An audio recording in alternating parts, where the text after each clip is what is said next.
Hey everyone, it is Thursday, July 18. I am Rene Ritchie, and today we're going to be talking about sneaky new carrier plans and Apple's excellent-looking Logic Pro 10, or X, I'm not sure which one yet. This is the iMore Show.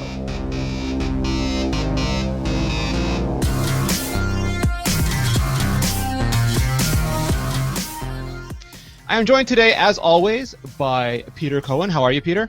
I'm fine, Rene. Thank you very much. We're trying out Google Hangouts because my Skypeosaurus broke, and I'm very sad about it, but the show must go on. Indeed. You look very good in vivid Google colors, Peter. As do you. It's almost like 8-bit Peter. Yeah, next time I'll wear my 8-bit glasses or something.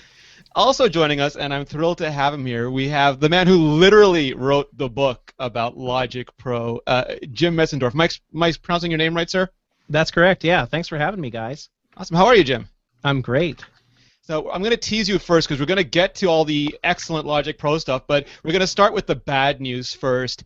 And it's strange that I'm calling this bad news, Peter, because if you listen to the carriers, this is rah, rah, rah, we're doing things to help you. Meanwhile, it feels like their hand is in your back pocket. Yep. Well, you know, anytime somebody comes to you and says, "Have I got a deal for you?" you know that you're going to lose your pants eventually. And not in a good way. That's the terrible thing. Yeah, exactly. That's exactly right. I mean, so in the last week, we've heard from the only major U.S. carrier we haven't heard from actually is Sprint, and I'm waiting for that other shoe to drop because nothing new there, though. Right, exactly. T-Mobile came out last week, and I have to say, I have a fondness in my heart for John Legere, the CEO of T-Mobile USA, because he's insane and he has a dirty mouth. So he speaks like Samuel L. Jackson. It's like someone gave Samuel L. Jackson control of a telco. If Samuel L. Jackson was a white guy running a telco, it would be John Legere. And I got to respect that because, you know, I think we would have fun together. But anyway, last week T-Mobile introduced their Jump plan, and it's designed to get people to upgrade their phones faster. But it's got some caveats, and you know what? No sooner did they do it than AT&T jumped on board with what they're calling their next plan, which is similar in some respects and different in others. And then today we learned about Verizon's entry into this, which they're calling Edge. Yeah. As near as I can tell, the only one that's actually an acronym for anything is T-Mobile's, which is just upgrade my phone. Yes. But there's probably an F in there somewhere, knowing Legere. Right, exactly, in parentheses.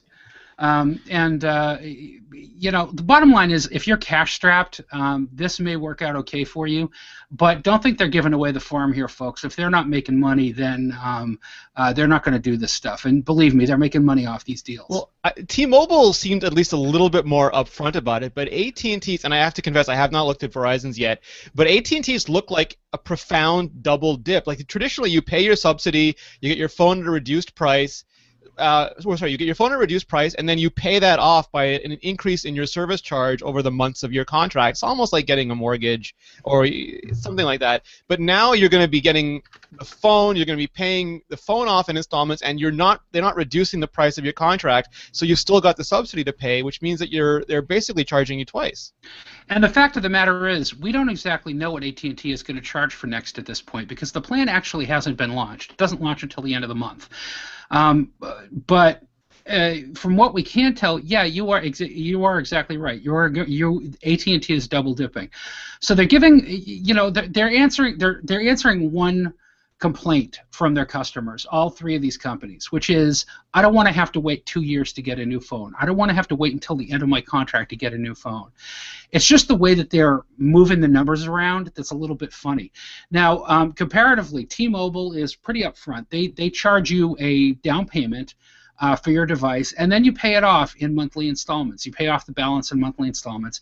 If you want to participate in this Jump program, you can. You don't have to. It adds another $10 a month onto the price of your phone. So in the case of, and the baseline I'm using here is for a 16 gigabyte iPhone 5. The retail value of that product is about $650. And you pay up front $150 for it, and then you pay that remainder $500 over 24 installments. By the time you're actually eligible for an upgrade, if you upgrade in the first 6 months, because we're approaching the end of an Apple phone cycle here. We don't know, folks, but we can reasonably infer, if past is prologue, that Apple is going to introduce some kind of phone refresh before the end of the year, probably, the fall time frame. So it may make sense right now to jump on board with a plan that will let you upgrade within the next 6 months or so if you don't want to be saddled with the phone that you have.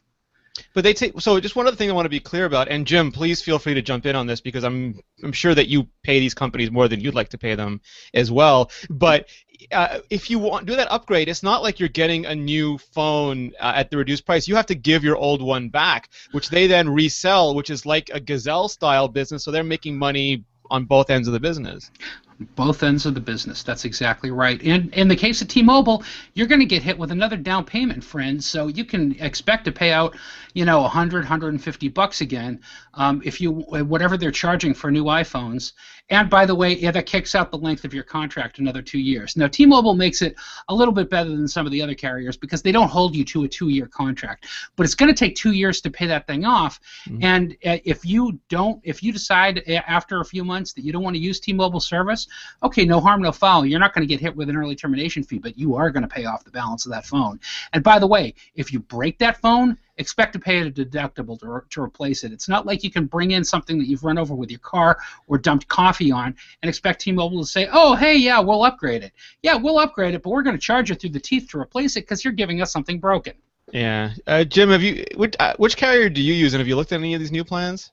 I have. I'm on Verizon, having switched to Verizon for the iPhone 5 after being on AT&T since the original. And I've had every iPhone since the first one, and I've never had to pay an unsubsidized price to upgrade. The way it's always, to this point, the way it's always ended up working out for me is that because I was on a multiple line plan with AT&T, they seemed to kind of like me as a customer, and so I was always getting some additional discount to get the next thing. And what always made it even easier was either selling the phone, selling the old phone to somebody privately, or I've used Gazelle, or basically selling it through some means, and effectively each phone upgrade over the years has cost me relatively little money out of pocket. When I start to look at these offerings that the U.S. carriers are doing, to me it really is just showing kind of what a rip-off shell game, an overly complex thing it's become. It does seem like T-Mobile has the most straightforward thing, but the problem is, for I think most people, honestly, they don't want to be on T-Mobile. Yeah.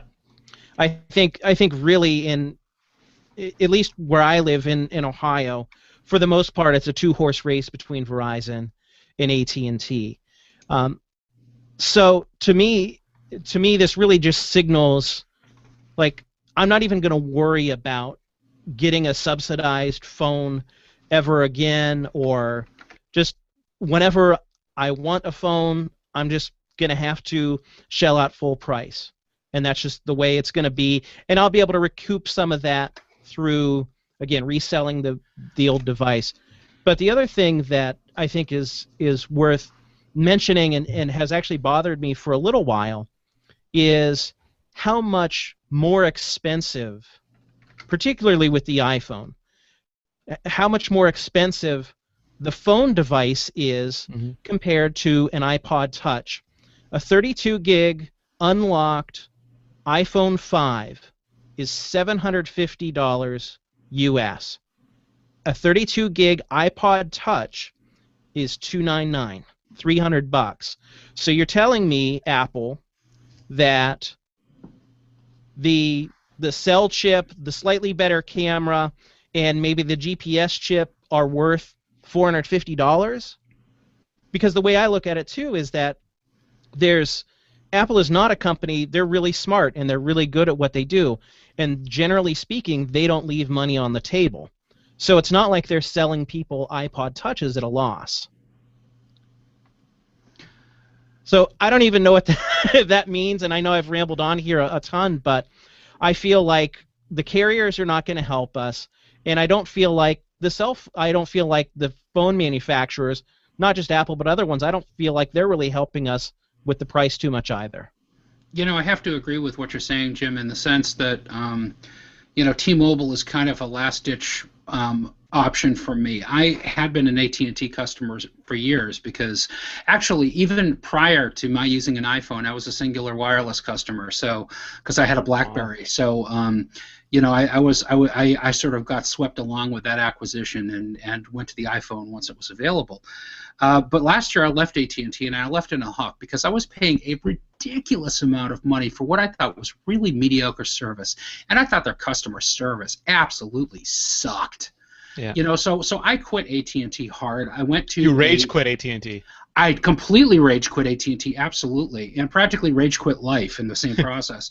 But I also, you know, went with the dumbest candy bar phone that I could, like nothing, and paid an MVNO. You know, I did not want to be saddled with a smartphone bill every month. It just felt like tithing for no good reason for me. And this year, when I got an iPhone 5, I shopped around, and unfortunately, if you get an unlocked iPhone 5 from Apple, you've got two choices in the United States. Really, you can either go with AT&T or you can go with T-Mobile. And before you continue, the worst thing about that, it's similar in Canada. So, and you know, people in other countries right now are laughing at it. So everyone in Europe, just laugh. We'll let you laugh for as long as you want. But I have an unlocked iPhone just because I don't want to be on contract. So I buy it on contract, and I pay for Rogers service, and I could pay for Bell or Telus. But even though I have a completely paid-off unlocked phone, I'm still paying the same price that someone with a subsidized phone is, which means they're getting extra money from me anyway. That's exactly right. On the flip side of it, if you don't want to work with Rogers, if you'd rather work with Telus, you're free to pick up stakes and go somewhere else without having to pay an early termination fee or without having to dicker around with them. And that's a big plus in my book. And the other advantage is if you travel internationally, and, well, I really don't, but I could, and I have in the past, yeah. It's going to make it a lot easier the next time I fly to Europe, let's say, and want to use a local SIM and local service instead of paying the incredibly outrageous roaming fees, international roaming fees that the cell companies will charge. I had a $1,000 bill last month and a $1,000 bill the month before for roaming when we were in New York and WADC. That's just going south a couple hundred miles. Well, you were with me. I bought a Verizon iPhone because it was cheaper for me to buy a Verizon iPhone than it was to keep paying roaming. It's ridiculous, you know. So I mean, they get you coming and going anywhere. So the latest entry into this is Verizon's new Edge plan, and you know, the problem here with Verizon's Edge plan is that it makes you stick it out for a year before you can trade in your phone. So you're guaranteed that. Is that right? It's a year, right? I thought it was 6 months actually. It is 6 months. Yeah, I'm sorry, I'm confusing it with the next plan. Jump, next, Edge. They've all got four letters. Dude, you have to be a master's degree candidate in mathematics to get anywhere close. You have to have a spreadsheet and a calculator to start figuring these things out. Look, you know, I don't even want to get into the Verizon plan. Here's the basic line. Here's the bottom line as far as I'm concerned. If you are cash strapped, if you don't have a lot of working capital to get a smartphone, but you really need an iPhone or you really need an Android smartphone, these plans make it easier for you to get one without really getting jacked by the carriers, because you're not paying, except marginally in the case of AT&T, a subsidization fee. You know, you're just paying for the phone, and it does give you the out after 6 months or 12 months, depending on the service provider and the contract, to upgrade to something better. But if you are locked to the iOS ecosystem, as I presume many of the people watching the show are, that all of a sudden the bloom kind of comes off the rose a bit, because you can't upgrade every 6 months and expect to get a new iPhone. Apple's upgrade program is pretty much an annual one, which means that you're going to be paying much closer to the full retail value of the phone. My advice to anybody who's considering these plans is to run the numbers themselves on the back of an envelope or using Solver or whatever else they want to figure it out with, and see for themselves whether or not the numbers make sense to you. Because if you get up around $500 that you're paying for a $650 phone, in the case of a 16 gigabyte iPhone 5, you may be better off paying up front.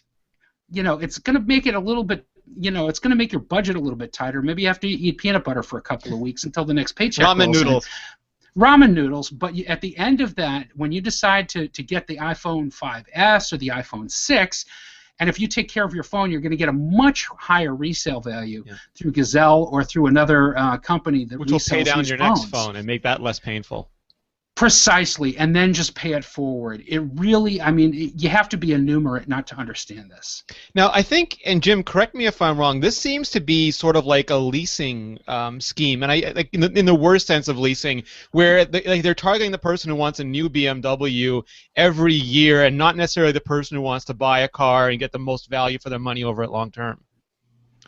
Yeah, the thing that really doesn't make sense in how they're structuring this is the carriers are paid a subsidy, or you're paying into the subsidy, but then you're also paying this fee on top of it that never accounts for the subsidy. And yeah, basically at this point is like a lease, but it fortunately, even though I complained about the outright cost of the phone, fortunately, it's not nearly as expensive as the Lexus or the BMW, and I don't think I don't think I want to treat it that way. The more I read about this, the more I just think, well, that's it for me with trying to play the games with the carriers. I'll just bite the bullet when I want a phone, and if that means that I don't get a phone as often, well, then so be it. There's three things I kind of want to just break out for a minute.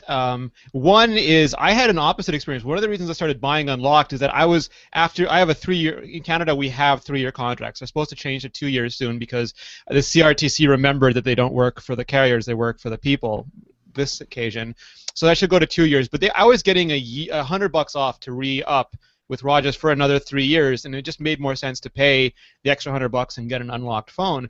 But to your point, Jim, the iPhone, I think, is still one of the highest margin products for Apple. They cut margins as much as they could, for Apple, down from 40-30% down to 30-20% for the iPad Mini and for the iPod Touches and things like that because they want the price low. But the iPhone is still where they make a lot of their money. I think, Peter, it's more money than most of Microsoft's businesses just in Apple's iPhone business. And that's a huge cash cow for them. And if people think that this is a North American problem, it's actually an international problem because carriers are greedy everywhere. There is no border or boundary on greed, and we've seen Russian carriers stop carrying the iPhone because it wasn't a good fit with them given Apple's pricing model and given their desire to make money. And I'm sure we'll see other carriers start to think of all sorts of schemes to try and get more money out of people who so far are just buying phones and traveling around. And that's what makes me bring this back to AT&T and T-Mobile and Verizon, because, Peter, at some point the FCC should look into this and make sure that it's not stacked too far against consumers, because that's their job. The carriers get to use public airwaves in exchange for being a supervised oligopoly, and there should be that supervision, right? In a perfect world, yeah. So little hope. I know. Well, we live in hope and die in despair. It's any way you slice it, American consumers are getting taken over the barrel by cell phone companies, and it doesn't make me happy to see it. But I think the problem is that the consumers ultimately don't have anybody but themselves to blame. We've gotten very accustomed to thinking that a full-featured smartphone should cost us $200 because that's what we pay for one up front as part of a 2-year contract. We've gotten conditioned to expect this. The fact of the matter is they don't. They cost a lot more than that. $650 in the case of the entry-level iPhone 5, about the same actually for a full-featured Android unit, like the latest Samsung Galaxy phone. The 1020 is going to be $600, I think, off. I don't even know if that's subsidized or not. Right, exactly. So you've got to understand you are getting a very powerful handset, whatever you're getting, and its cost is a lot more than the cost that you're being expected to pay. But we've gotten conditioned to think this, and we really need to change the way that we think about the cost of the products that we're using to understand what they are actually costing us. And if you are looking at all this going, it's all a ripoff. I'm just going to stick to my $200 up front and then pay it off over 2 years. Run the numbers yourself, and you're going to find out that you're not paying $650 for that phone. You're actually paying a multiple of $650. Sometimes 2.5, 3 times what you can get that phone for full retail. You really are spending a lot of money to not spend a lot of money. Yeah, no, it's absolutely, it's like a mortgage, and the bank ends up getting several times the value of your home out of it. But you know what, Jim? They've got to replace all that text message revenue somehow, right? I mean, they were living off that, charging us thousands of dollars to download the equivalent of a song, and now we're all using iMessage and BBM and WhatsApp, and they want to pad their invoices still. They'll always find a way. So I want to pivot slightly into the main reason we have Jim here, and that is Apple announced, I believe it was Tuesday morning, a new version of Logic Pro, and I suspect this is because I just bought the old version 2 weeks ago. I'm going to leave that out there. But woke up Tuesday morning, press release. Jim, were you? I mean, we saw Final Cut Pro X10. I'm not sure which one they used for this. We'll call it 10. We saw Final Cut Pro 10 come out a couple of years ago, and people kept asking about Logic. Were you expecting a reimagined Logic soon? Well, we did know that Refresh Pro apps were coming because during the keynote presentation at WWDC, Apple said exactly that. When they demoed the new Mac Pro, they said, "Oh, by the way, we're revving all of the Pro apps to take advantage of the horsepower that this machine offers." So we knew it was coming, but honestly, I didn't know it was going to be happening this soon. And it wasn't until I woke up on Tuesday morning, as did everybody else, where apparently the embargo on reviews was lifted, and I saw Jim Dalrymple's review. That guy is not bad enough that he's a Bruins fan, but he gets to do early reviews as well. Hey, don't say anything bad about the Bruins. He's Canadian. He's not. There's no reason being a Bruins fan. So I saw that, and like my whole day just instantly changed, and it was like, okay, well, I need to get this as soon as possible because I'm an idiot and don't have any common sense, and it's the new shiny, and I wanted to check it out. So I did, and as it turns out, it's very, very good software.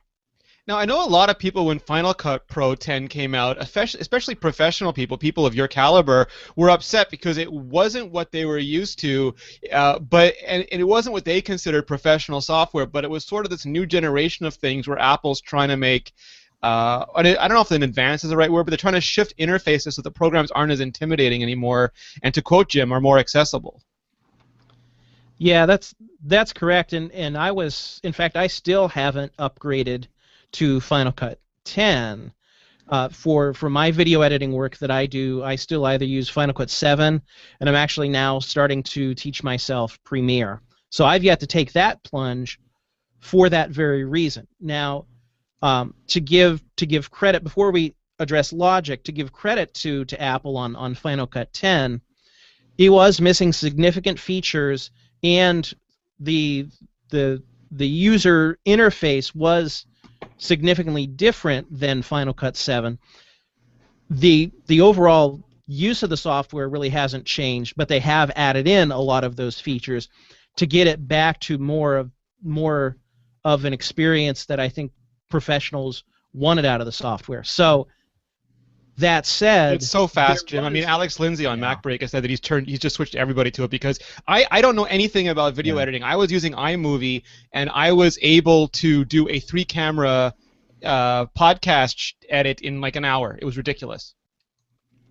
Yeah, it really has come a long way since that initial release. So I think there was fear in the audio community that the same thing may happen with Logic, and fortunately that is not the case. It's still very much the same tool. It has all the deep stuff that people have relied on in Logic for years, but it's modified in a subtle enough way to where I think it is more accessible for new users.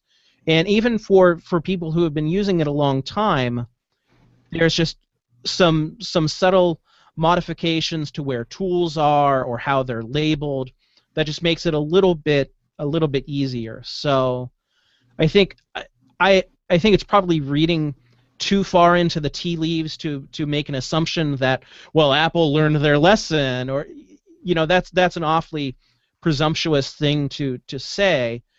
But for whatever reasons, it's still very much the tool that everybody knows and loves. Could you just give a high-level view of what is different? So if you launched Logic 9 yesterday and launched Logic 10 today, what would you notice right away as the major differences? Well, the first thing would be the obvious of the user interface. So it's got a darker color palette. It's been optimized for the Retina display, so it's really crisp and sharp looking, and the tools, some of the menu options have changed. Some of the tools are placed in slightly different areas of the interface. Most of the new version features, though, really come on the music side of things. So for better or worse, we've all heard that auto-tune type effect on vocals, where it's done to extreme as an effect, so you kind of have that robotic sound, or when auto-tune, right? Yeah, the whole T-Pain thing, and there was a Cher song that was really big. Well, when auto-tune, and there's another popular program out there, Melodyne, were first envisioned, they weren't really intended to be this really obvious thing, but they were meant to fix pitch Britney correction. Spears, right? Yeah. So people that are kind of sort of in tune, you make them in tune, and it's ostensibly supposed to make it sound natural. Well, Logic now has functionality like that built directly into the software. So I think that's one change that I think musicians will really like. To me, the killer feature, again, this is more of a musician thing, but also for people who want to just kind of sit in a different position in their mixing environment and make tweaks to a mix, is the iPad control application. It's really amazing, especially considering that you get this add-on app for free. So not only can I go and stand in the back of the room and adjust my mix, but I can also use my iPad to play my virtual instruments. So I can play my new drum kit in Logic, or even the keyboard sounds, that sort of thing. Yeah, Mark Edwards was raving about it today on Twitter as well. I want one for Final Cut Pro 10. I don't know why they get all the love to Logic Pro. Hey, well, what do you guys think of the lack of upgrade pricing? I'll let Jim go first because I have a bit of a rant about it. Well, my rant is, I think, probably your rant, but I'd be curious to hear your experience if you contacted Apple and asked them, hey, can I get a little consideration for having recently bought this? But when you were on Mac Break Weekly the other day, Rene, you brought up a very good point, which is maybe one of the reasons Apple no longer does upgrade pricing is, especially with these Pro apps anyways, is because the price of the app is now so much lower than it used to be. Yeah, the Final Cut used to be upgrade pricing used to be. Yeah, I mean, Final Cut used to be $1,000 or even like $12.99, and likewise with Logic, before it hit the App Store a couple of years ago at $199, the retail box version was $500. So if you look at it from that perspective, you can think, well, I'm still getting a really good deal. But I think overall, maybe it works for Apple, but it doesn't necessarily work for their developers. Mm-hmm. And that's an area where I think Apple could give some more consideration, or maybe try to be more accommodating, because I know that there's a lot of developers out there who really are chomping at the bit to be able to do something like that. How to manage it though? Because I mean, there is no mechanism in the Mac App Store or the regular App Store to manage an upgrade right now. Yeah, I mean, they built, going back to the beginning of the App Store, they have these dialogues would come up saying that you qualify for upgrade pricing, and they still come up, and it's maddening because every time someone gets one, they email us and say, look, Apple's considering they're testing upgrade pricing, look. And Apple so far has shown no interest in it. And there was this big question. People kept saying, well, what's going to happen when one of Apple's apps finally comes up for a big update? Because, iWork has been languishing, so no update came for there. Final Cut Pro 10 got in just before they went Mac App Store, so nobody knew. And that's the most interesting thing about the Logic Pro 10 upgrade for people who aren't musicians to me, is that it finally answers the question. Apple, maybe they'll go free with iWork updates from now on. Who knows? But their answer is you buy the app again, and that's not necessarily new. The first one I can remember was Tweety 2 on the App Store. I think 2009. Lauren Brichter rewrote the app, and he's like, "I'm not rewriting this app for free. It's a whole new app. They won't give me upgrade pricing. I'm going to charge as a whole new app." And Twitterrific did it, and a bunch of other apps have done it since then. And for the reasons you said, Jim, I mean, there's currently 3 options for developers. They can either keep updating their app for free, which is difficult because their bills don't go away. They have to keep everything they develop has a cost. They have to feed their families. They need to generate money, so they can't always update for free. What they can do is make a new app and charge full price for it, but then people get upset because, like, I just bought that app. Why aren't you, I'm a loyal customer. Why don't you help me out? Or they can make a reduced price for a certain period of time for everybody, which is what most developers seem to do. So if it's a $10 app, it launches at $5 for a week. They hope that everybody upgrades during that week, so you get a reduced price, and then it goes back to normal. But some people still get upset because they're like, I'm a loyal customer. That guy is just jumping on. Why does he get the same price as me? So they're not happy they saved money. They're angry someone else didn't spend more money, which is just human behavior. But the interesting thing for me, and why I don't mind this so much, is that it is the upgrade price. So if I bought the $1,000 Final Cut, which I did, and then bought the $200 Final Cut, it's only the frequency that's going to bother me. So if Apple updates every 2 years for $200 for Logic Pro, that's a no-brainer to me. For Final Cut Pro, no-brainer for me. If they do that every 2 months, that's a serious problem. And for a $1, $2, $5 app, once a year, I like Tweetbot. If I have to pay for Tweetbot again, I use it every day, all day, 3 different platforms, my pleasure. But for an apps that I use infrequently, and if they start asking me for money every month, then I think it becomes more problematic. Yeah, you've really got to knock my socks off if you're expecting me to pay for your app every year. And the shame of it is, we're not talking about, stuff like what the Omni Group are doing. We're $40 or $50 apps. We're talking about $5 apps, $2 apps in some cases. But what's the alternative for all these apps to go free and then do in-app purchases to unlock new features? Which doesn't scale because, yeah, Twitterrific 5, you can't update Twitterrific 5 in-app 5 times. Right. It would be a nightmare. And actually, Twitterrific responded to that on Twitter, and they said, let's say the next version of Twitterrific is iOS 7 only. How do you upgrade in-app purchase upgrade to that? I mean, until Apple provides a mechanism, and Mark Edwards brought this up too. What happens with old versions of apps? Because Apple allows you to do bug fixes on them, but you can't do a lot of things to help customers who want to stay on the old version of the app. The developer has it just as badly as the consumer has in this model. But it does sort of suggest the way that Apple views software as a commodity, that they're taking a lot of the value out of it to make it more accessible. But when you make it more accessible, you've got to get used to paying for it more often. That seems to be the trade-off.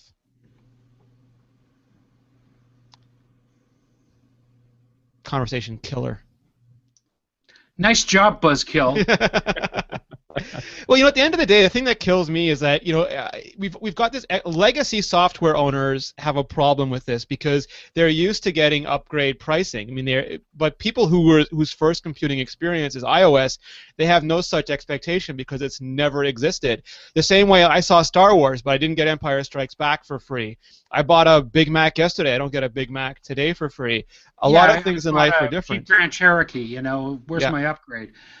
Or where's my cheap upgrade? And actually, the counter to that is, well, with like that, you might get an owner loyalty discount or something from the dealership. But I don't know. I mean, it's an interesting question, but I think that each customer needs to decide for themselves whether or not the product is right for them, and whether or not they're going to get the value out of it. I mean, I have a very hard time looking at Logic Pro, Logic Pro 10. And now, look, I'm not a professional audio engineer. I'm not Jim Metzendorf. I'm not a musician like Jim Dalrymple. I'm not a podcast fiend like Rene is.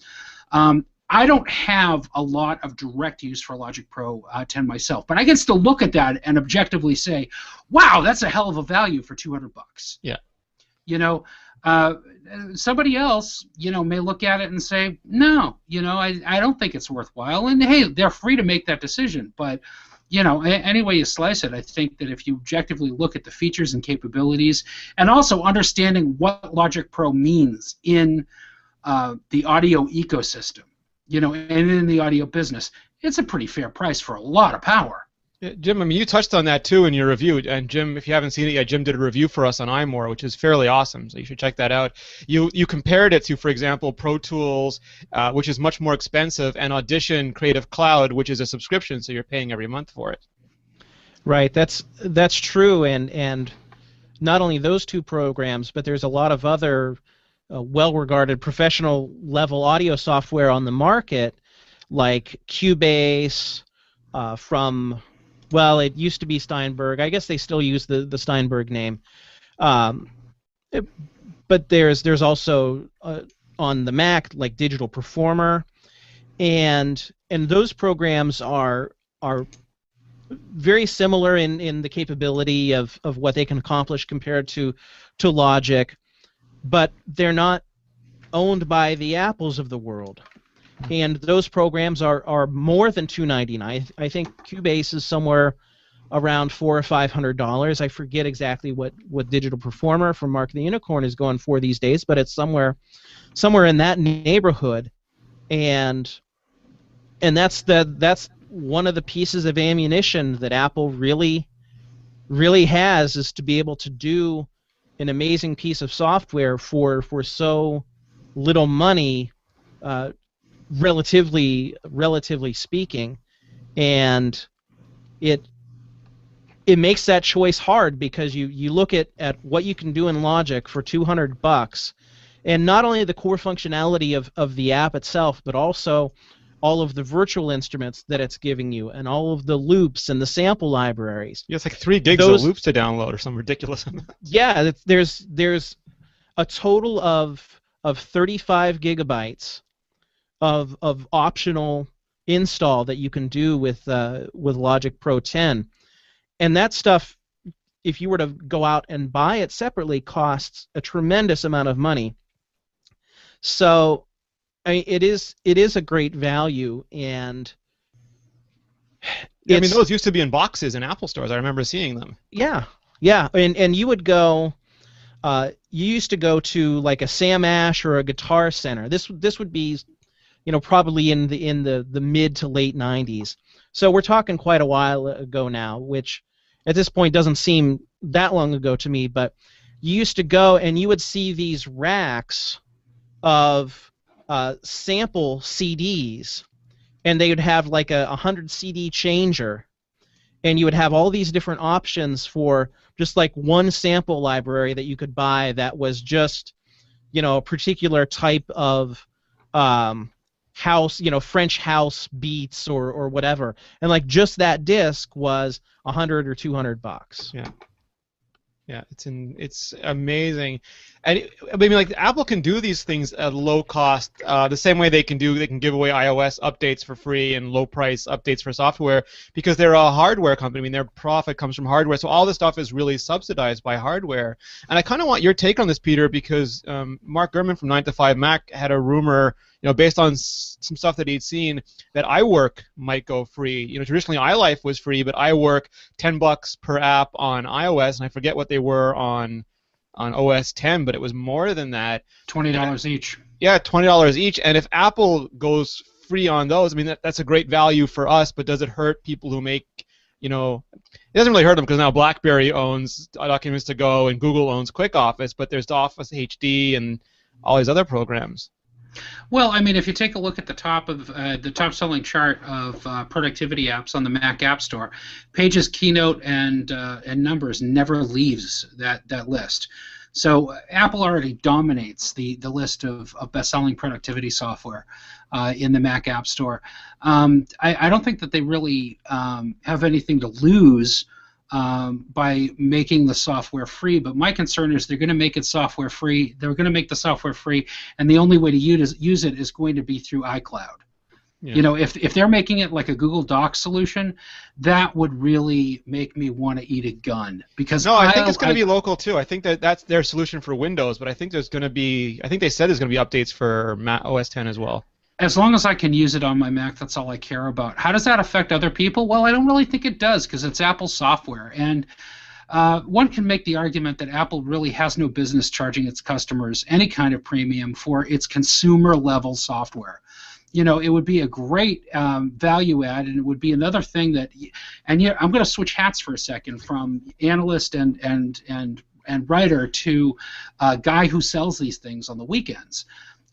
As a salesman, I would have an excellent time explaining to people, hey, look, you get this free software that's almost exactly like Microsoft Office. In fact, it can read Office documents.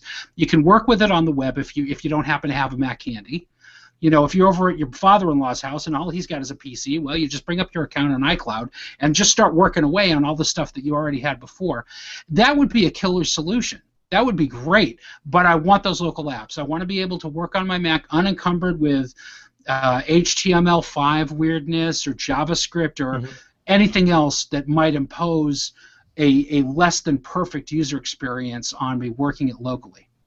And what's interesting to me is, Apple can do this again because they're a hardware company. Microsoft charges for Office. I don't think but there is a web-based version of Office as well. But they really want you on a 365 subscription program if they have their druthers. Yet Google has the Chromebook, and they provide Google Docs for free, so they get that value add because they're an advertising company, again, not a software or hardware company. Yeah, but the problem with that is that you're saddled with one of the crappiest, not even netbook quality laptops that you can possibly imagine.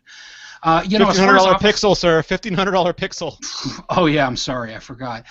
The thing about Office 365 is you can download Office 365 for the iPhone, assuming, of course, first of all, you subscribe to Office 365, and secondly, that you don't mind using Microsoft's cloud ecosystem to do all your work with SkyDrive and all this other crap.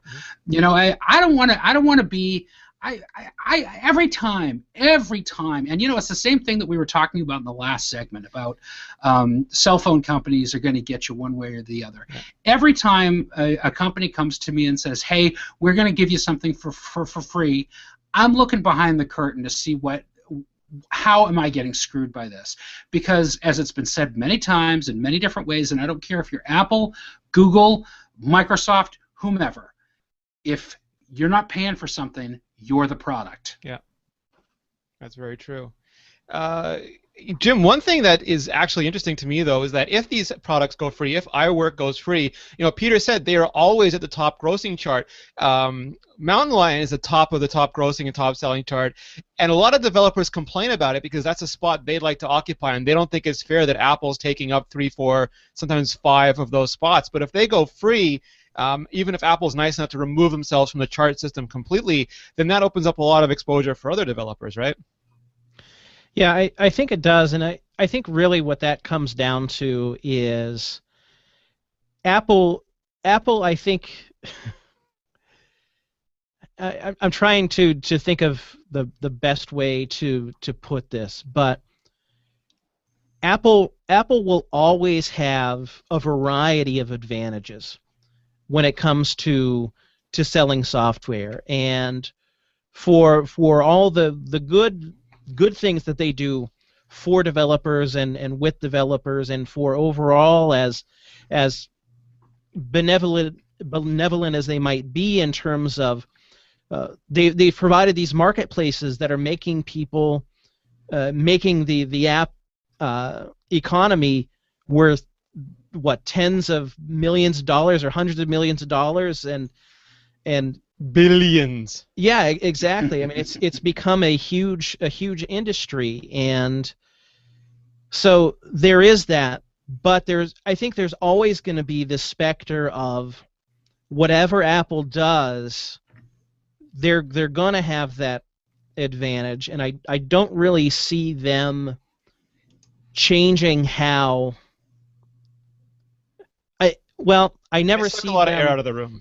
Yeah, it does, and I don't think they will ever stop taking advantage of that. One of the interesting things, because Jim mentioned Apple during the keynote, they introduced the new Mac Pro, and they spoke about the new Pro apps, and the Pro apps team is fantastic. I mean, I think Mark Quano and Mike Stern, the last two user experience evangelists from Apple, both came from the Pro Tools team. Fantastic designers. What interested me is that Logic Pro 10 was not flat. This is an incredibly skeuomorphic, incredibly richly designed app, and it's Apple's newest app. And Peter, it looks like all the stuff that some people miss now on iOS 7 has found a home, at least temporarily, on OS 10. Yeah, interesting, isn't it? I don't know if it's going to last very long, though. I just have a feeling that OS 10 hasn't caught up in that respect. Jim, you think that would work? You think Apple could make iOS 7 looking very stark versions of Pro Tools? Well, here's where I think skeuomorphism works.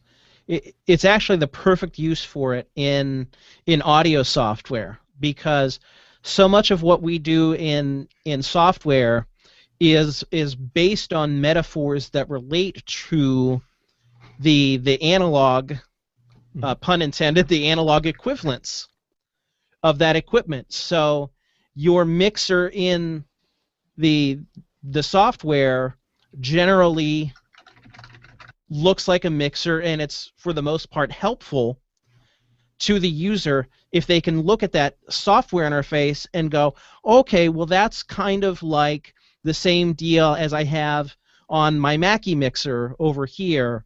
Or certainly when you start talking about virtual instruments, I think that there's a certain benefit to having the skeuomorphic design, to where it makes it a little bit more intuitive and relatable for people who are accustomed to that physical thing. Now, having said that, I think as time goes by and we have more and more generations of desktop musicians who have never played a real Hammond B3 organ or never played a real Fender Rhodes piano, that metaphor starts to become lost. And you can even see that in icon designs. I can remember taking my son to an eye doctor appointment like 6 months ago or a year ago or something, and he's a little guy. He was only 5 years old at the time. And so they were showing him a mixture of letters and numbers, which he could read, but they had also showed him flashcards at a distance with different symbols. And one of them was a traditional landline rotary phone. I haven't had a landline since before he was born. Yeah. He only knows that because he knows it for some reason, but not because it was sitting on the wall.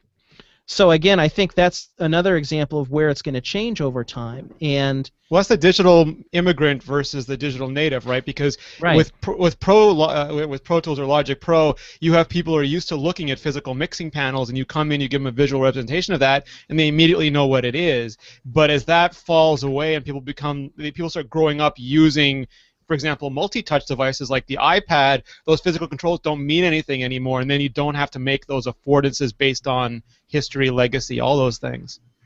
Exactly. You're so good at saying things in 10 seconds that take me 5 minutes. I cannot mix audio the way you do, sir. We had it at Fletch and Photobomb, people in the audience wondering. That's right, yes, indeed. All right, so I kind of want to wrap it up, but Peter, you did a post today, I think it was today, that I really liked. There was this image that a German blog put up of the old Mac Pro with everything nicely packed inside of it, sitting there on a desk, and then the new Mac Pro with 6x6 Thunderbolt coming out of it, looking like, I think you called it an episode of Hoarders. Mm-hmm. This just seems to be, like, whether you're talking about iOS devices or OS 10 devices, Johnny Ive said, I got rid of everything on the iPad that every person would not use every day. If you want USB, plug it in. If you want a card reader, plug it in. And they've been doing that in the MacBook Air. Not only did Apple get rid of the floppy, they got rid of the optical drive. They got rid of that on the MacBook Pro. The iMacs have now gotten rid of that. Apple is going towards these brains that have that only include the most essential parts of the computer, and everything else is getting outsourced, and it looks like even the Mac Pro is doing that. And I was just curious how you felt about that as a long-term Mac Pro user. Well, I'm sitting actually right next to my Mac Pro and kind of stroking it fondly. Me too. And I love the fact that it is a big box that you can put lots of things inside. It's sort of like a bag of holding, in D&D terms. So, from that perspective, I'm going to miss it when the new box comes out.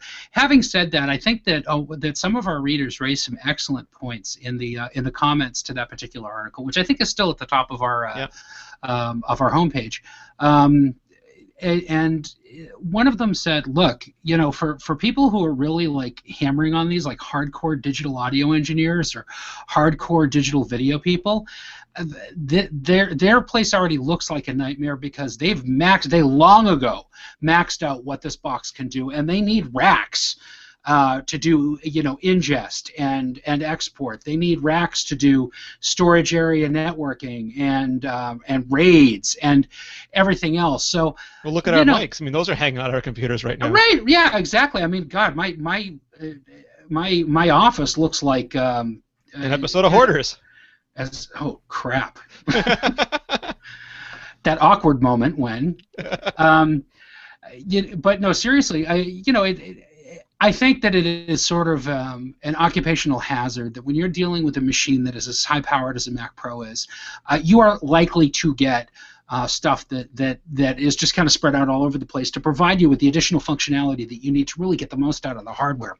Having said that, I have very little doubt in my mind that Apple is working on a solution for this, and that they're going to use some kind of guidance for third parties. Even if it never comes to market, I'm sure that they're skunkworksing something. And I also know that there are vendors out there, and I won't name any names because I don't know for a fact, although I've got some ones that I would love to see do it, that are designing some products specifically to complement the new Mac Pro, because it's going to be the hotness when it comes out. And I mean, it really is. The downside to the new Mac Pro, the biggest downside to the new Mac Pro for me, isn't the fact that the GPUs aren't upgradable. It isn't the fact that the CPU isn't replaceable. It's the fact that you only have 2 slots for storage, and it's flash storage. Mm-hmm. There is just, I mean, the Mac Pro right now can accommodate 16 terabytes of internal storage before you ever have to hook it up to anything else. 16! That's 4 SATA 3.5-inch drives, if full height 3.5-inch drives in there, and that is an enormous amount of storage capacity. I can store my city in that. That's exactly right, and that isn't even counting, like, you can hack PCI slots with additional storage capacity if you want to. There is no way that the new Mac Pro is going to come anywhere close to that internally. I have no doubt that it will come with much beefier storage capacity right out of the box than, let's say, a Retina MacBook Pro or a MacBook Air, even though they're all using flash storage. But the expansive storage. It will, exactly. The cost of upgrading that thing with internal storage is going to be astronomical until there's a sea change in what flash storage costs. And look, Apple has a lot of manufacturing wrapped up in seeing that happen, and maybe they can help drive down the cost of that.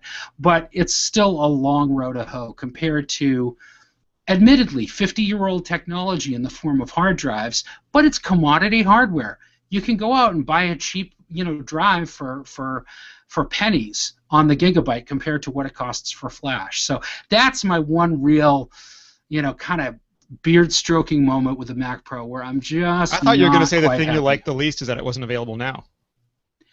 No, actually, the longer it takes to actually come out, first of all, the less inclined I am to replace my existing Mac Pro, which I love very much. And secondly, it's going to cost a lot of money, so it'll give me a little bit more time to save. Now, you know what I want? And guys, this is what I really want. Somebody out there, I know you're watching, I know you're listening, I know you have the same idea. I want a transparent mod case. I want to be able to see that Darth Vader brain inside that helmet. So if you're listening to this, start work, Kickstarter it. I will blog it tomorrow. I want to be able to take off the black case, put on a transparent one, transparent aluminum, whatever you guys want to make. Just do it. I want it to look like the Crystal Skull from that Indiana Jones movie. There is no Crystal Skull Indiana Jones movie. Oh, yeah, I'm sorry, I forgot. Retcon! Jim, I want to thank you so much for joining us. If people are interested in you, interested in learning more about what you've written for Logic Pro, all the stuff that you do, where can they find you? Well, thanks for having me. And let me quickly pimp myself in 3 different ways. The first of which is I'm on Twitter at Metzendorf, Metzendorf. If you're interested in the podcast guide that I wrote, you can find that at audiopodcastguide.com. And the last thing is the fun thing that I'll tell you guys about is a podcast that I do called Nerd Novice. And you can subscribe to that and check it out at nerdnovice.com. Fantastic. Thank you again, sir. Thanks so much. Peter, where can we find you? Flarg on Twitter. Flargh. Be warned, it is not safe for work. And best part about it. Thank you. Of course, iMore, where I am managing editor and trying to get up as much stuff as I can every day. And the Loop, loopinsight.com. Yeah, and if you have not yet, please go to imore.com/Mac or imore.com/OS-10. Peter has filled that up. There is some of the best thinking in Mac on the internet today. Actually, forget the internet, in all media today up there. If you're not reading it, you're missing out. Oh, thank you very much. And more to come. Yeah, absolutely. And you can find me at Rene Ritchie. You can also find me on iMore. You can find all of us at iMore, and you can find all of our shows at mobilenations.com/shows. I want to thank everyone for joining us. I want to thank everyone in the chat room for joining us. I'm a little new to running the Google Plus Hangout version, so I wasn't as participatory as I would like to be, but I noticed Peter's in there, so I want to thank all you guys for showing up. You're the handsomest, best-looking chat room in mobile, and we love you very much. And we'll see everyone next week, guys. Thank you again. Bye, folks. Bye.